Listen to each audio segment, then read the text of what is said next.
A resina composta é um material provisório. A resina não tem resistência. A resina quebra com facilidade. Quantas vezes você já ouviu essas frases? E quantas vezes você mesmo repetiu esse discurso questionando sobre a durabilidade da resina composta? Hoje a gente vai deixar de lado essas generalizações e entender com base na literatura e na ciência dos materiais o que realmente determina a resistência da sua resina composta. E se você quer sair do comum e ter durabilidade nas suas restaurações, esse vídeo é para você. Porque quando a gente fala sobre resina composta e sobre resistência desse material, a gente não está falando sobre achismo. Estamos falando de tenacidade à fratura e também a resistência flexural, ou seja, a distribuição de carga e configuração das partículas do material restaurador. Esses parâmetros, quando compreendidos, mudam completamente a forma como você escolhe, como você manipula e como você aplica a resina composta, principalmente naquelas regiões que são críticas, como o posicionamento da borda incisal e do esmalte também na região palatina, principalmente nas regiões de caninos e de incisivos centrais, os quais são responsáveis pelas guias,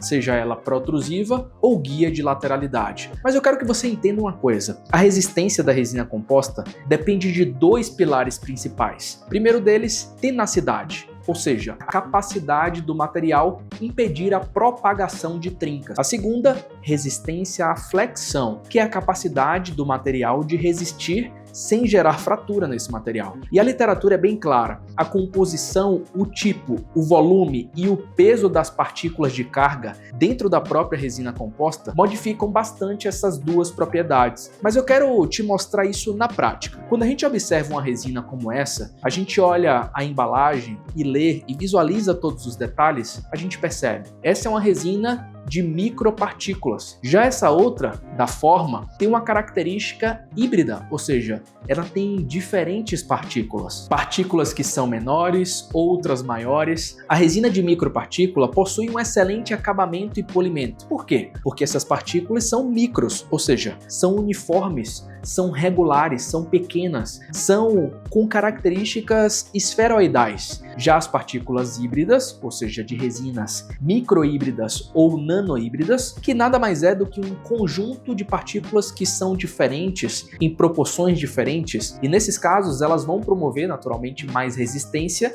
e muitas vezes um menor polimento superficial quando comparado às microparticuladas, uma vez que a diferença entre essas partículas é natural durante um processo de acabamento e polimento, parte dessas partículas se soltarem, saindo com o contato do seu polidor. Isso promove, via de regra, uma perda de brilho superficial e, consequentemente, um polimento mais inferior quando comparado às resinas microparticuladas. Resumo da ópera: resinas híbridas, alta resistência, polimento inferior. Resinas microparticuladas, excelente acabamento e polimento, mais baixa resistência. É por isso que hoje as melhores alternativas clínicas para a área de alto estresse mastigatório são as resinas microhíbridas e as resinas nanohíbridas. Eu vou fazer aqui uma analogia para que você possa entender isso para sempre. Digamos que você vai construir o pilar da sua casa. Você vai pegar com brita, areia, cimento, vergalhão, ou seja, você tem partículas diferentes, com graus de dureza completamente diferentes, com formas completamente diferentes. É natural que a soma dessas partículas vai resultar na resistência para poder manter a sua casa em pé. É diferente da partícula em que você vai usar no acabamento da pintura. Você não vai utilizar uma brita porque é uma partícula muito grande. E naturalmente, se você utilizar, é natural que você não consiga um excelente acabamento superficial e um ótimo polimento nessa pintura. Portanto, são propostas diferentes. Cada uma vai exercer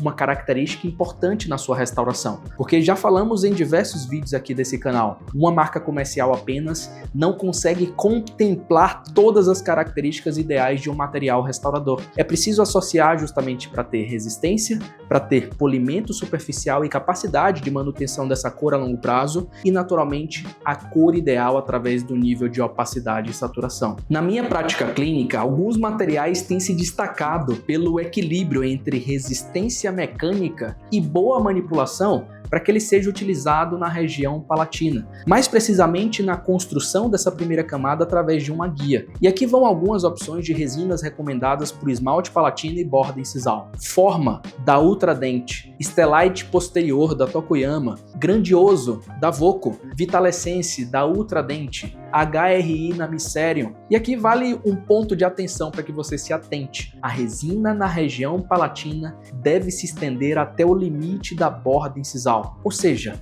caminhar até a ponta do dente. Essa extensão ela é muito crítica e muitas vezes a resina composta fratura, delamina em função da falta de colocação dessa resina até o limite da borda incisal. Julgar a resina composta como material frágil revela muito mais sobre o conhecimento de quem julga do que sobre o material em si. E se você deseja longevidade, resistência, previsibilidade, durabilidade, o caminho é escolher o material correto para a construção de cada camada durante o processo de estratificação. Se esse conteúdo agregou muito para você, imagine o que a constância de conteúdo pode fazer pela sua prática. Aqui no canal da Optical Cursos, nós vamos muito além da resina composta, muito além do básico. E a cada vídeo eu posso te garantir que o nosso compromisso é apenas um: elevar o nível da odontologia para que você possa viver a excelência na prática. Portanto, siga aqui o nosso canal, aproveite todo o conteúdo com ciência, com embasamento e com responsabilidade para você construir uma carreira sólida na odontologia.